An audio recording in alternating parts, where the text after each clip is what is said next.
میں ذرا پنجوتا صاحب آپ سے شروع کرنا چاہوں گا. کل آپ لوگوں نے اس میٹنگ وغیرہ میں شرکت نہیں کی جو بریفنگ ایک دی گئی وزیر اعظم ہاؤس کے اندر, اور کافی زیادہ تنقید بھی ہوئی کہ یہ قومی مسئلہ تھا, اس میں کم از کم آپ لوگوں کو شرکت کرنی چاہیے تھی. اور آج لوگ ایکسپیکٹ کر رہے تھے کہ شاید کیا پتا آپ لوگوں کی کوئی ملاقات وغیرہ بھی ہو جائے خان صاحب سے, کیونکہ آپ کہتے ہیں کہ جب تک وہاں سے کوئی ہمیں انسٹرکشنز نہیں ملیں گی ہم آگے نہیں چل سکتے. تو کیا صورتحال بنی ہے؟ آج آپ لوگ گئے تھے اڈیالہ؟ بہت شکریہ, بڑی نوازش صدر کاظمی صاحب. بالکل آج بھی ہمارے رہنما گئے تھے, 6 لوگوں کا نام بھجوائے ہوئے تھا, پھر نہیں ملنے دیا گیا, اور 1 سال سے زیادہ ٹائم ہو گیا, رفقا کو ملاقات کی اجازت نہیں دی جا رہی. نمبر 1. نمبر 2, آپ نے کہا جی قومی مسئلہ تھا تو قومی لیڈر کو اس میٹنگ کا حصہ ہونا چاہیے تھا. قومی لیڈر جو ہیں اس میٹنگ کو لیڈ کرتے, جس کو عوام نے 8 فروری کو ووٹ دیا. قومی لیڈر کے علاوہ ایسے لوگ جن کو عوام نے ووٹ ہی نہیں دیا ان سے آپ لیڈ کروائیں گے تو جن کی آشرواد کے تحت وہ بنے ہیں وہ تو ان کے خلاف نام تک نہیں لے سکتے. آپ دیکھیں کہ شہباز شریف صاحب سے لے کر نون لیگ کی جتنی نچلی قیادت تک ہے, کسی نے ٹرمپ کا نام لیا ہے, کسی نے کہا ہے کہ وہ ریاستی دہشت گرد ہے, کسی نے پاکستان کے اندر جو ہے فلسطین کے حق میں یا جو ہے ایران کے حق میں احتجاج کرنے کی اجازت دی ہے. بلکہ یہاں تو نہتے لوگوں کے اوپر گولیاں تک چلائی گئی ہیں, 35 لوگوں کو شہید کیا گیا, ایک FIR کسی تھانے کے اندر ہم نے نہیں درج ہوتی دیکھی. آپ دیکھیں تحریک انصاف احتجاج کی کال دیتی ہے تو دفعہ 144 لگا کر پرامن احتجاج کے اوپر بھی مقدمے بنا دیے جاتے ہیں, لیکن جہاں ایران کے حق میں لوگ نکلے تھے ان کے اوپر گولیاں چلائی گئی ہیں. آج تک CCTV فوٹیج سامنے نہیں لے کر آئے. کیسے لوگوں کو اشتعال دلا کے وہ امبیسیوں کی طرف جا رہے تھے, کدھر ہیں وہ لوگ جن کو گرفتار کیا گیا. مجھے کل ایک فیملی ملی ادھر F6 کے اندر کوسار مارکیٹ کے اندر بیٹھے ہوئے تھے, انہوں نے کہا جی کہ ہم اپنی فیملی کو ڈھونڈ رہے ہیں جو ہمارے لوگ گرفتار ہوئے ہیں.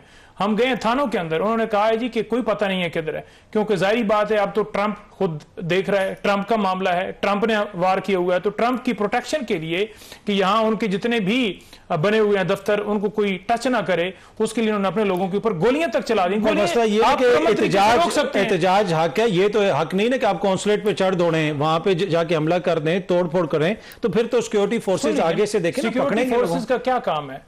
اگر کوئی غیر قانونی کام کرتا ہے اسے پکڑ لیں, اسے روکیں. یہ کام تو نہیں ہے کہ آپ سیدھی گولیاں لوگوں پر چلا دیں. یہ کس کا کام ہے؟ انہوں نے کہا جی کہ ہمیں تو سندھ کے اندر وہ کہہ رہے تھے ہمیں پتہ ہی نہیں ہے کس نے گولی چلائی. وہ JIT بنائی ہے, وہ کہہ رہے ہیں نہیں JIT کون سی, ہم ادھر 5-7 بندے مار دیتے ہیں پھر کہتے ہیں آپ JIT بنا لیں. یہ کوئی طریقہ ہے؟ وہ جانے واپس آ جائیں گی.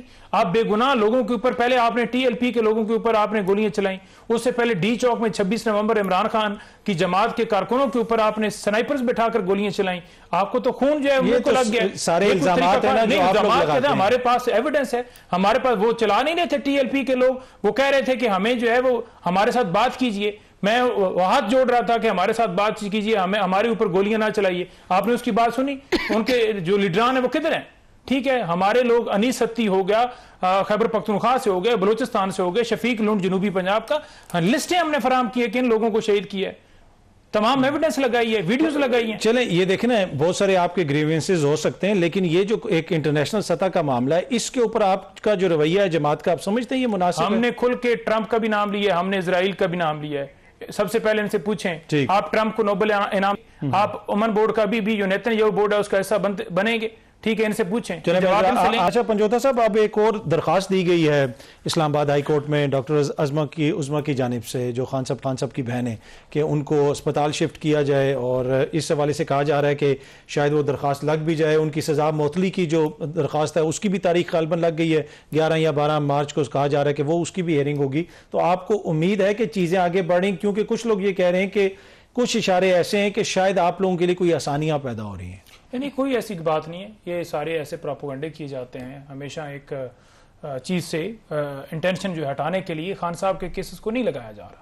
اگر دیکھا جائے حالیہ دنوں کے اندر تو کیسز القادر اور توشہ خانہ کے اندر سماعت ہوئی, اور اس سماعت کے اندر بجائے یہ کہ لگایا ہی نہیں جا رہا تو سماعت کیسے ہوگی؟ نہیں, 1 سال کے بعد ہوئی نا, اس کے اندر مین اپیل کو سنا جاتا, اس میں یہ کیا کہ ہم اس دفعہ اعتراضات دور کرتے ہیں, اب اگلی دفعہ جو ہے پراسیکیوٹر بیمار ہو جائے گا یا جج چھٹی پر چلا جائے گا یا لسٹ کینسل ہو جائے گی. ٹھیک ہے, تو ارجنٹ نوعیت کے جو معاملات ہوتے ہیں نا, وہ سب سے بنیادی نقطہ ہوتا ہے کہ آپ نے دیکھنے ہوتے ہیں. ضمانت کا معاملہ ارجنٹ ہوتا ہے.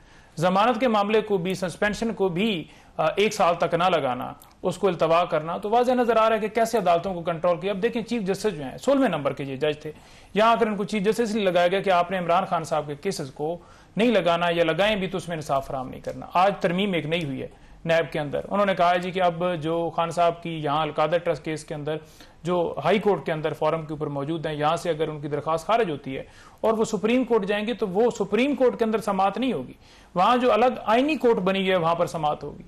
تو اب آئینی کورٹ کے پاس اختیار اس لیے بھجوایا گیا ہے کیونکہ وہاں آئینی کورٹ کے اندر اپنی مرضی کے ججز بٹھائے گئے ہیں۔ 26ویں ترمیم 27ویں ترمیم کا مقصد یہ تھا نا کہ پورے سسٹم کو کنٹرول کرنا ہے، عدلیہ کو کنٹرول کرنا ہے، اور وہی آپ دیکھ رہے ہیں۔ ساتھ انہوں نے یہ کہا کہ وہاں پر جو ٹرائل کورٹ کے اندر جو آئینی نقطہ، وہاں آئینی نقطے کے حوالے سے کوئی معاملہ ہوا کہ آئینی طور پر یہ معاملہ وہاں پر ٹھیک نہیں ہوا، صرف آئینی پہلو کو دیکھا جائے گا، باقی کوئی چیز نہیں دیکھی جائے گی۔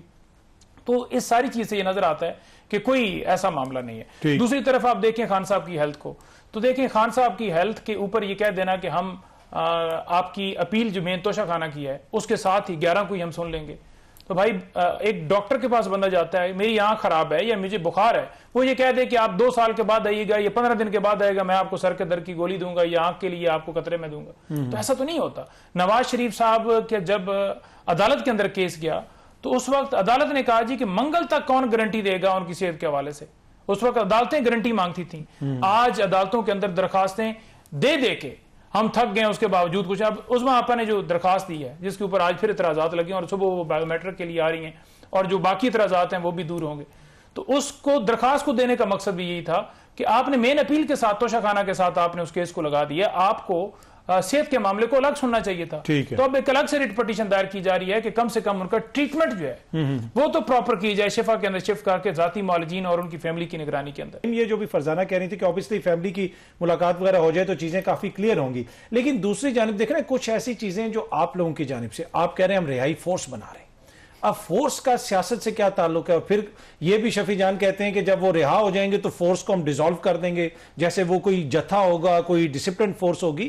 آپ اپنے احتجاج کریں، سیاست کریں، کچھ باتیں آپ کی ایسی ہیں جن کی وجہ سے شکوک و شبہات میں اضافہ ہوتا ہے۔ نہیں دیکھیں، جو فورس ہے نا وہ فورس اس طرح سے نہیں ہے کہ کوئی ان کے پاس ٹینک ہوگے، گولے ہوں گے، بندوقیں ہوگی اور وہ چڑھائی کریں گے، بلکہ جماعت کے کارکن ان تمام لوگوں کو ایک پلیٹ فارم کے اوپر اکٹھا کیا جائے، جسے رہائی فورس کا نام دیا گیا ہے۔ ٹائیگر جیسے پہلے بنایا گیا تھا، عمران خان رہائی فورسز کا نام دی، اسی طرح اور ونگز بھی مختلف ہیں، یوتھ ونگ ہے، ILF ہے، ISF ہے، تو یہ فورس وہ ہے نمبر 1۔ نمبر 2 یہ ہے کہ اس جو نظام ہے اس کی کیوں کانپیں ٹانگ رہی ہیں؟ بھائی آپ نے عمران خان کو جیل میں جھوٹے مقدمات میں نہیں رکھا، ایک کے بعد دوسرے مقدمے میں اب 300 سے زیادہ مقدمات کسی شخص کے اوپر ہوں، ٹھیک ہے، اور آپ جھوٹے مقدمات بنائیں، اس کے بعد آپ کہیں کہ عدالتوں کو بھی ہم نے جو ہے اپنی مرضی سے سارا کنٹرول بھی کر لیا ہے، تو اس کے بعد آپ کہیں کہ کوئی احتجاج کے لیے نہ نکلے، کوئی بات نہ کرے، کوئی آواز نہ بلند کرے، تو معاملہ کیسے حل ہوگا؟ نمبر 1۔ نمبر 2 بات یہ رہے گی کہ دیکھیں دہشت گردی کے معاملے کے اوپر تحریک انصاف نے ہمیشہ یہ بات کی کہ ہم پاکستان کے ساتھ کھڑے ہیں، افواج پاکستان کے ساتھ کھڑے ہیں، ہمارے اب تمام ٹویٹس دیکھیں، لیکن بات یہ ہے کہ جب آپ بند کمروں کے اندر فیصلے کریں گے، پالیسی بناتے وقت آپ اس کو اب دیکھیں جہاں باہر کے ملک کے اندر بیٹھ کے آپ نے افغانستان کے ساتھ بات چیت کی، آپ چیف منسٹر کو بھی بلاتے وہاں پر، آپ لے جاتے ان کو بھی اس میٹنگ، کیونکہ ان کی صوبے کے حوالے سے معاملہ ہو رہا تھا، آپ قبائلی نمائندین کو بلاتے، آپ ان نمائندوں کو بلاتے، خیبر پختونخوا کے اندر KP اسمبلی کے اندر بیٹھ کے یہ تمام باتیں طے ہو گئی ہیں، 16 نکاتی ایجنڈا آ گیا 21 پارٹیوں کی طرف سے کہ یہ مسئلے کا حل نہیں جس مسئلے سے آپ حل نکالنا چاہتے ہیں۔ عمران خان کا موقف تھا کہ جہاں بھی مسلمانوں کی آپس میں لڑائی ہوگی نا، کہیں نہ کہیں پیچھے اسرائیل ہوگا۔ آپ دیکھیں کہ ہم نے ہمارے ادھر جرنیلز نے پہلے کہا جی کہ طالبان کے اندر افغانستان کے اندر جو ہے ہم نے اپنے مجاہدین کو بھجوانا ہے، اپنے لوگوں کو بھجوانا ہے، 1980 کی بات کر رہے ہیں، اور اس وقت ہم نے بھجوایا، ہم نے کہا کہ افغانستان کے اوپر حملہ پاکستان کے اوپر حملہ ہے، ٹھیک ہے، اور آپ کے خواجہ آصف صاحب وزیر دفاع ہو کے کہہ رہے تھے کہ اس وقت ڈالر کی خاطر ہم گئے تھے، تو یہ نہیں آپ کی وہ بات ہم تسلیم کریں، آپ کی اب بند کمرے کے اندر پالیسی کو ہم تسلیم کریں تو ہم جائیں کدھر؟ آپ تو عوام کو کہہ رہے ہیں کہ یہ ہمارے لیے کیڑے مکوڑے ہیں، ہم نے ان سے بات نہیں، ہم نے کرنی ہے جو مرضی ہماری کریں۔ دہشت گرد ہیں وہ تو واضح ہے نا نعیم صاحب، اس میں تو کوئی وہ نہیں ہے۔ دہشت گردوں کے کون حق میں ہے؟ عمران خان کی پالیسی تھی، عمران خان کی حکومت تھی، عمران خان نے اس وقت جو غنی کی حکومت تھی اس کے باوجود وہ گئے، بات کی اور مسئلے کا حل بات سے نکالا، دہشت گردی بھی کنٹرول ہوگی، ڈرونز بھی رک گئے، آج کیوں پھر دوبارہ دہشت گردی جنم لے رہی ہے؟